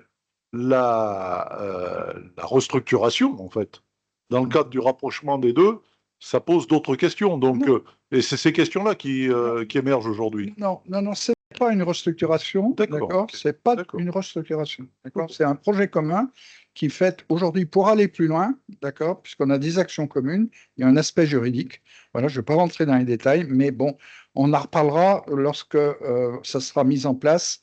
Je pense à l'automne, où là, on demandera des votes pour faire tout ça selon les règles de l'art. Mais ce n'est pas, je dirais, une optimisation. C'est un projet commun. Voilà. Donc, comme ce n'est pas soumis au vote, je vais passer au point suivant. S'il n'y a plus de questions. Parfait. Donc, le point suivant, ça revient un peu sur le tourisme. Ça concerne donc la taxe de séjour. Donc, 2026. Donc, je rappelle que la taxe de séjour est payée par les touristes, vacanciers et personnes de passage auprès des hébergeurs, professionnels ou particuliers. Et elle s'ajoute au prix de la nuitée. Elle est collectée par les hébergeurs et reversée dans sa totalité à l'Office de tourisme. Voilà. Qu'est-ce qu'on peut dire? C'est que cette taxe de séjour, elle a été multipliée par 3 entre 2017 et 2024, puisqu'on est passé de 77 000 euros à 230 000 euros. Voilà, que tous les ans, elle est révisable suivant le taux de croissance de l'indice qui est fourni par l'INSEE. Et donc, à partir du 1er janvier 2026, le barème applicable au tarif SURAS augmentera de plus 1,8%. Donc, il est proposé d'augmenter de ce même taux aux arrondis près les tarifs des palaces, c'est-à-dire de 4,80 à 4,90, et de ne pas modifier les taux et les tarifs des hébergements en attente de classement, etc. Par contre, la chose qui est plus importante, c'est le département de la Loire a par ailleurs institué une taxe additionnelle de 10% à la taxe de séjour par délibération du 20 mars 2025, comme lui permet la loi du Code général des collectivités territoriales. Donc, pour votre information, il y a 75 départements en France qui ont déjà depuis très longtemps voté cette taxe. Donc, dans ce cadre, la taxe additionnelle est recouvrée par Loire-Forêt Agglomération pour le compte du département, dans les mêmes conditions que la taxe communautaire à laquelle elle s'ajoute. C'est ce que vous avez dans le tableau. Donc, il est proposé au Conseil communautaire d'acter, je dirais, tout ce que je viens de vous présenter et de décider que la collecte de la taxe de séjour se fera comme d'habitude au quadrimestre, c'est-à-dire les 30 avril, les 30 août et le 31 décembre, et que de décider que la taxe additionnelle départementale de 10% s'ajoute au tarif de Loire-Forêt Agglomération et que ça s'appliquera à partir du 1er janvier 2026. Voilà. Et qu'on charge donc le président de signer tous les documents. Y a-t-il des questions?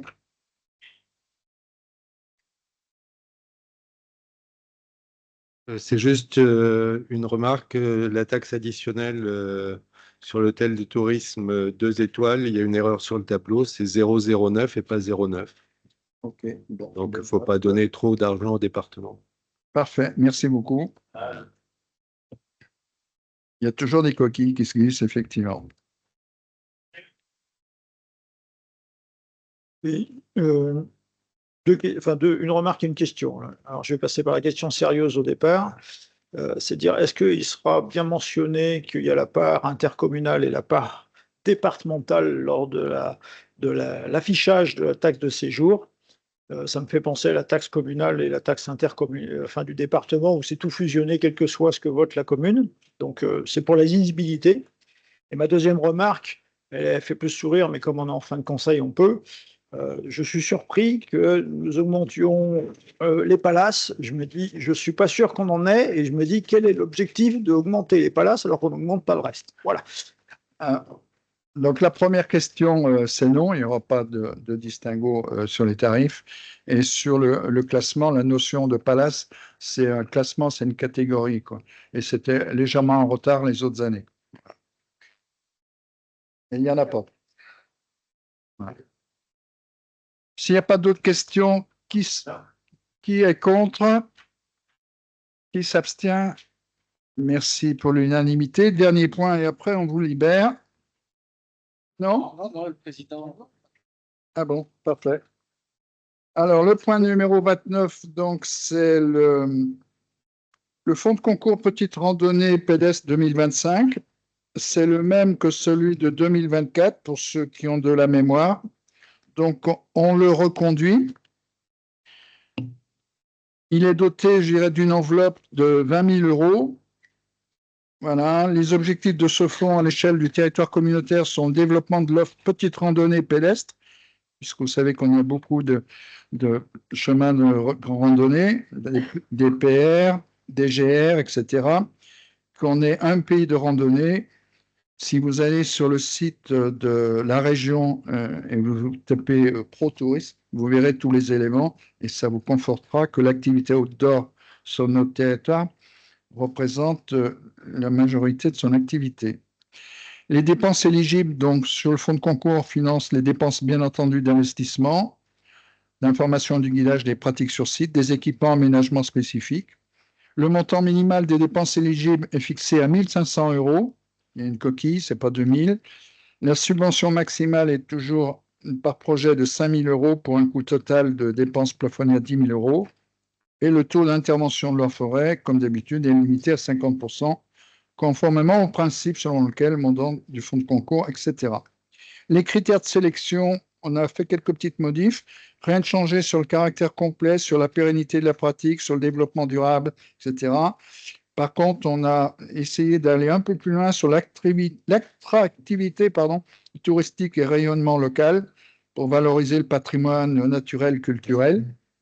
Et puis, la notion de mise en réseau et continuité des itinéraires pour voir éventuellement sur les projets s'il y a des connexions avec les GR, les GR de pays, les boucles locales, etc.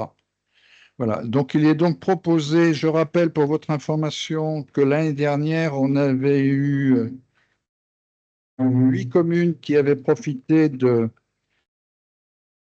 ces fonds de concours, 7 communes, pardon, pour un montant de 18 770 € sur l'enveloppe de 20 000. C'était Bonson pour 5 000 €, Bar pour 3 000, voilà, Suril-Comtal pour 3 700 €, Saint-Just-Saint-Rambert 2 657, Servières 1 744, Verrières 1 200, Saint-Hilaire-Cusson-la-Valmite 1 370. Voilà. Y a-t-il des questions? C'est le même. Parfait. Donc, qui est contre? Qui s'abstient? Merci pour l'unanimité. Voilà, Olivier. Merci Robert. Oui, avant de conclure, quand même, vous aviez les décisions et conventions, contrats pris par le président. Est-ce qu'il y a des questions sur cette liste de contrats, conventions, décisions? Pas de questions. Et quelques informations simplement pour vous dire que le prochain conseil communautaire a bien lieu le mardi 8 juillet, que celui suivant aura lieu le 16 septembre. Et il ne me reste plus qu'à vous souhaiter une bonne soirée autour du verre de l'amitié. Bonsoir à tous.